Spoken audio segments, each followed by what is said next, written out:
Yeah, we're building up to the flat finale, regardless of what happens at Naas. You haven't had a bad old season. We've been lucky, it's worked out. It went to plan. We started off the year with a nice bunch of horses, and for the most part, they all achieved what more than you could have hoped they would have, with a few exceptions. But no, it's been great. Is it about getting the better quality horse? You got horses from other yards this year that progressed, the likes of Ross Carberry and that. We've been lucky, we've always had horses come in that seem to enjoy and settle in with us, and I suppose we do. It's very obvious we don't run horses in handicaps, lower grade races for the most part. Our handicaps that much, we kind of were 80 and up, I'd say, probably by design. So that point you make, I want to call you on that. Like, you have to reach a high standard almost to run in your yard because you want that higher standard of horse. Are you protective of that strike rate you have? No, not that. Only that's not a consideration. We try to do the best we can for every horse. Racing is an expensive sport. I'm very blessed that I have very good owners support me, and they have the same sort of vision that I have of what we want to achieve.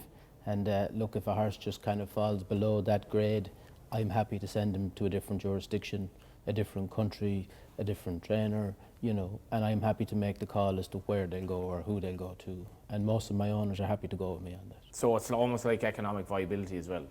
It absolutely, Yeah. It's an expensive pastime to have a horse in training. I came from a pinhooking, dealing background, and that yard that we run is very much run with the idea of trying to make it viable, trying to give the owners a good racing experience, trying to win as many stakes races as we can, add value to the product, and ultimately, ultimately for them to realise that value when we're finished racing. So we'll go back to earlier in the season, Le Petit Coco winning on return in the Albasmia Pretty Polly Stakes. That must have been some thrill.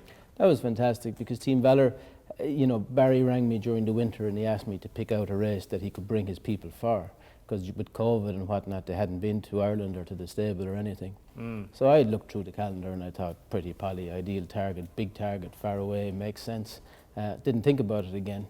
So he rang me 3 weeks before the Pretty Polly and said to me, we're landing on X date and we're staying at X hotel and we're in your yard on the day before the Pretty Polly. And I said, oh, good. So the Pretty Polly, got fast track up to the top of the list, but we had it in our sights and we were training her with a second part of the year campaign very much in mind. And sure, look, what happened on the day was fantastic. The way she won and the fact that they were there and it was our first Group 1 winner, it was a very enjoyable day. I think you'll always have a soft spot for Pearls Galore as well, winning the Coolmore Justified Matron Stakes on Longines Irish Champions weekend. That was a very important win because I asked Andreas Puch, her owner, to leave her in training. He had her booked to a stallion and she was supposed to leave, and I kept telling him, no, it's a bad idea, that she win a Group 1 at 5 and it was worth leaving her in training. And that was her last run. It was in September of her 5-year-old year and she put up a career best performance, and she finishes the year the highest rated older filly or mare in Ireland, and that's a big achievement for her, and she's a filly that has danced every dance from the day she walked through my gate, so you're fond of those fillies that come like that. You'd want her progeny, I'd say. Look, Andreas is very good to me and he breeds a lot of good horses and he sells a lot of yearlings very well, and if he decides to sell me her she's actually going to the sales, right. But if he decides to sell me her siblings, or if he doesn't sell her progeny, that's fine. Can a flat filly improve from 4 to 5? Oh, for sure. Yeah. They're only starting to find their rhythm as 4-year-olds, I think. How did the Billy Lee alliance transpire? I used to sell breeze-up horses, and Billy used to ride them for me breezing, and he used to ride the bumper horses for me work when I was running them in bumpers. And he's always been sort of, himself and Wayne Lorden, and to be fair, Conor King, they were riding in Watchmans and Stacks when I was trading in breeze-up horses or training bumper and flat horses on a permit, and they've always been, from a long way back, the three of them have sort of been, involved in whatever I was doing. And, Conor worked for me for a couple of years after and rode plenty of winners for me, and his weight, got the better of his career, and he was a fabulous rider and would have made it to the top, but his physique didn't allow that to happen on the flat. And Wayne obviously got the job in Ballydoyle, so Billy was there, and we've worked together. He rode my first winner with a restricted license in 2012. Billy rode it. So that long ago, yeah. Yeah. So from the get-go, Billy has been very much, part of the setup. What's he like as a person? Same as you see. Same as you see on TV. Very relaxed. Takes everything in. Takes in more than you think. analyses everything, very intelligent. You know, he's a superb person. He's a superb person. He's a superb rider. He's superbly intelligent on his topic. He doesn't miss much. It's beautiful to see a horseman like that in full flow at times, isn't it?